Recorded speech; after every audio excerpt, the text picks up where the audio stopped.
Enough of this. Recording. Full screen projector. On. Now we're full screen. Okay. Greetings. Thanks you for joining me again this evening. Today I want to talk about the banking system and the Glass Steagall and the possibility or alternative of nationalizing the banking system instead of merely bailing them out. First, let's address the question of, are banks a utility? Are they a vital infrastructure utility similar to electric, natural gas, water and sewer, roads, railways? I think we can answer that question by asking, well, what will happen to modern first world civilization that we are enjoying if any system collapses to the point where it is not working anymore? Now let's just look at something like natural gas. If that stopped working, we wouldn't have heat. And also many electrical plants now also are run on natural gas, so the electrical grid could possibly go down. It's another vital utility, electricity. And we can look at any utility as vital that it is required for the maintenance of our developed world, first world civilization that we enjoy, insofar as if any of those utilities cease to function, we are catapulted effectively back in time to a pre-industrial era society or a developing third world type of situation. However, I think we would be in a lot worse shape than, say, the initial American colonists were when they did not enjoy all of our modern utilities because they had developed the know-how to live in such a civilization without electricity, natural gas, paved roadways, water, and sewer systems. Now we depend on those systems, and without them, we would be left with a populace that largely would not know what to do. But I mean, that's what I'm wondering. Well, what's going to happen if the traditional banking system were to cease to function? And that was the concern back in 2008. That there was that traditional banking of saving and lending would have come to a halt had the banks not been bailed out by the government.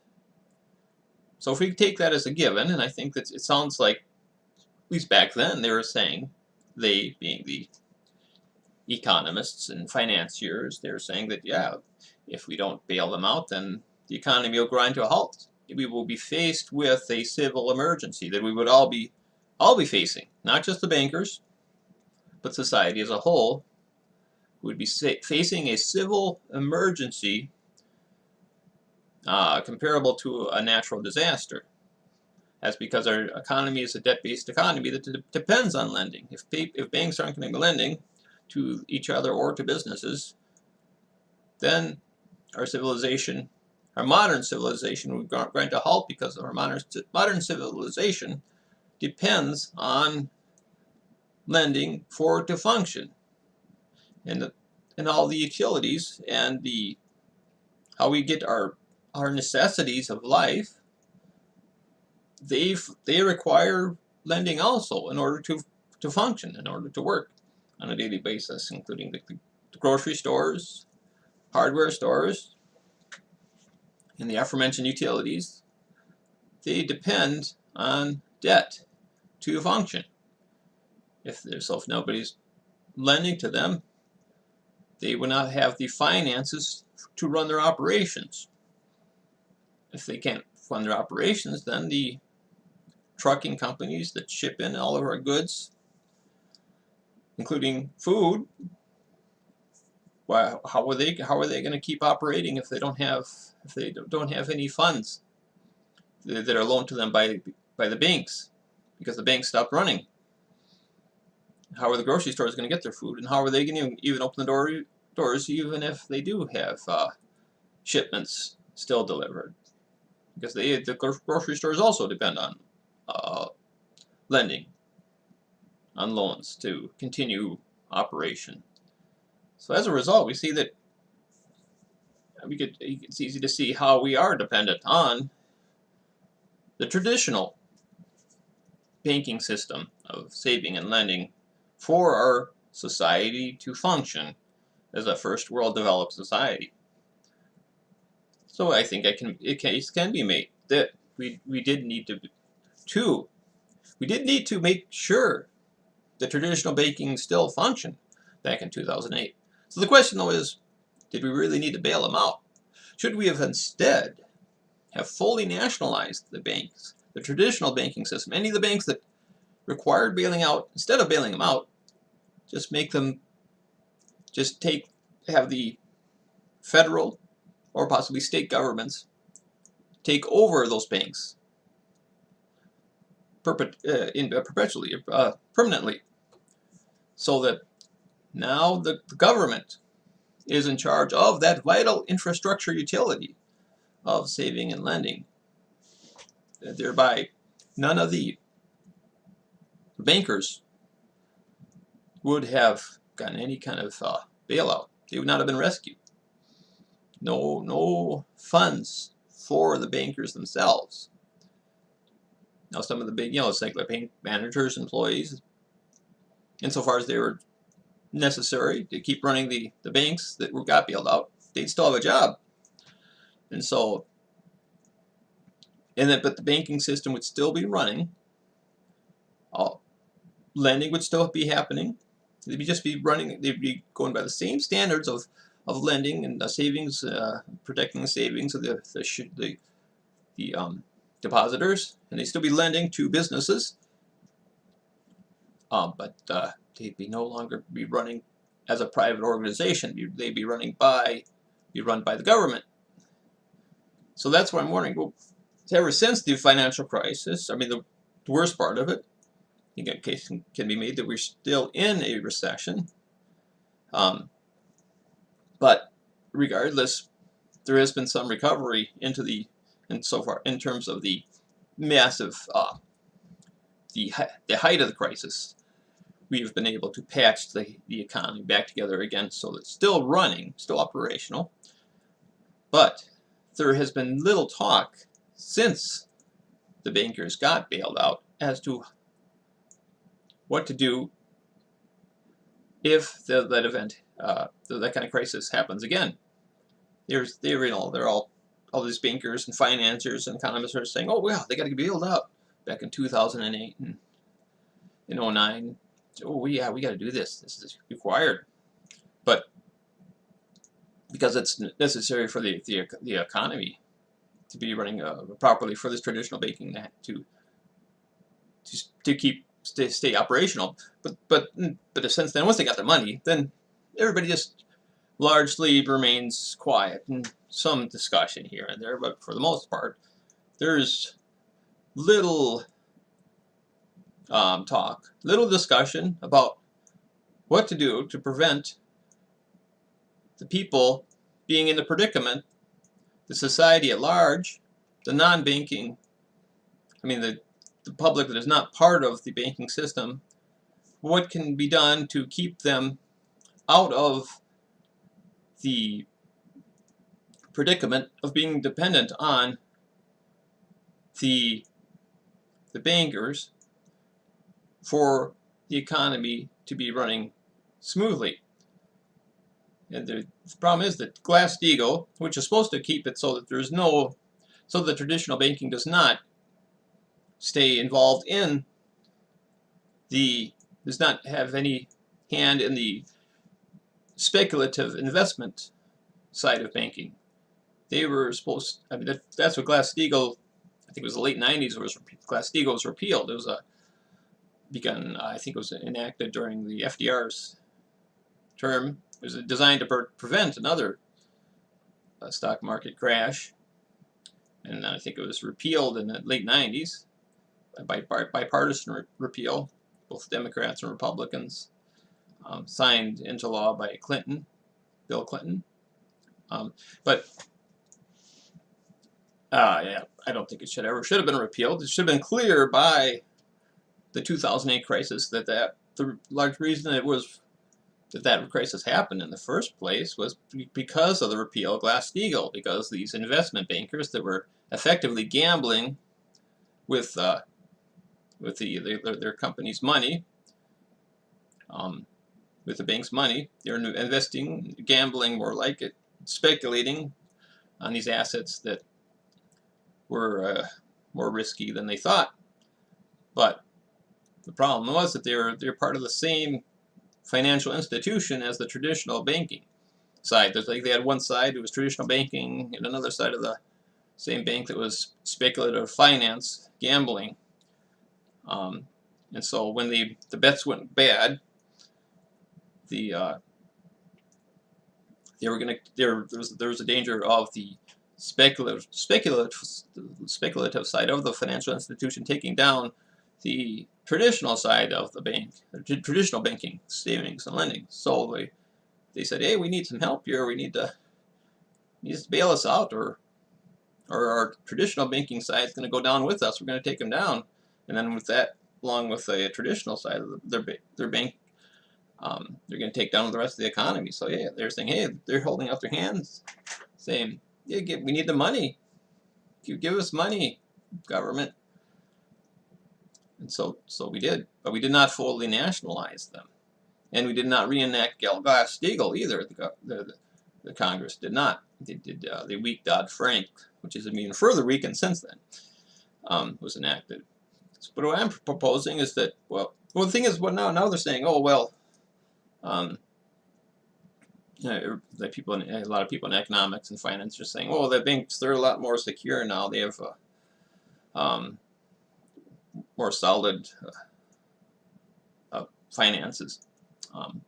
So I'm thinking, well, okay, but if they're doing so great, then you won't mind us if we commit to fully nationalizing the banks if this happens again. But because you guys in finance and in banking are saying this isn't going to happen again. We're not going to have another crisis like '08. So then you don't have anything to worry about in terms of the government taking over and running your bank, because you don't think that's going to happen. So you shouldn't mind it if we do have a safeguard where if another financial crisis like '08 happens, instead of bailing out these banks, we will, as the federal government, take over the banks instead of bailing them out. It will be now a government-run operation. I think that would be the plan. That's what we should do. Because right now, as it is, the banks, if they allow a side of a traditional bank to have a speculative investment side to that bank as well, I believe that's an equivalent of, for example, a power plant. Imagine a energy company, like an electric company, had both your main power generating and distribution side, and they also had a gambling division. And so that if the gambling division says, well, we bet everything on the horses, and we made some bad bets, so now the whole electric company is in peril. So and we're not going to be able to fund our operations, our electrical generating and distribution operations, if we're not bailed out by the government. So you guys better bail us out, or we're gonna have to turn off the lights. We're gonna have to turn off electricity because we don't got the funds anymore. We blew it all on the racetrack. It's all gone. So you better hold our hands out here, and we need funds to run the electric company. We didn't think the bets at the racetrack would be so bad, but well, I guess you're wrong. So come give us some money, or you're not going to have any electricity. And so I think, of course, that would never be allowed. They'd never allow, the government regulators would never allow an electric company to have a gambling division for obvious reasons. So why do they allow the vital infrastructure utility of traditional banking, knowing very well we are in a debt-based economy that absolutely depends on traditional banking, saving and lending, to continue running smoothly? Why on earth do regulators allow those traditional banks to have a speculative gambling division? Effectively, that's what investment banking is. Or at least it involves a significant amount of gambling, legalized gambling on Wall Street, that can and often does go bad. And it could very well happen again, regardless of how much more well financed the banks are now than they were in, say, 07. They still, due to the vagaries of derivatives investments, the investment banks could very well see another crisis as bad or worse as 2008. As a result, we could be facing the same thing again, or even worse than what we saw in 2008. So I think what we need to do now, ahead of time, be proactive about this matter instead of being reactive like we were in 08. So I'm saying, if you're not going to reenact Glass Steagall, then let's still have a plan of action. And if we're going to have a plan, well, let's consider fully nationalizing the banks if and when the next crisis occurs where their traditional banks are going to require a bailout because their investment side made some bad bets on Wall Street. That's what we need to do. We need to make a commitment. Our legislators need, and government leaders need to make a commitment. So they're saying, if it does happen again, instead of bailing out the banks, we will fully nationalize them indefinitely. They'll be owned by the people. We will not bail them out anymore. We will make the traditional banking side of any bank that needs a bailout part of the United States government. The investment side, that won't exist anymore. We'll let that go away. That'll liquidate. The traditional side of those banks that we bail out, instead of bailing them out, we'll make it part of the government. That's what I think we should do. We need to make that commitment now. We need to be proactive.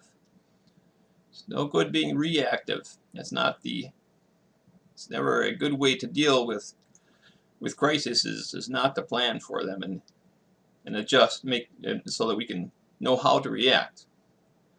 We don't want to be scrambling and desperately trying to figure out what to do after the problem has already happened. We need to plan for problems. Our problems Problems happen. They can happen continually. We need to know what to do in response to those problems. That's why I think we need to plan to fully nationalize next time the problem of a banking crisis emerges. Okay, that's all I wanted to say for now. Thank you for watching, and good luck.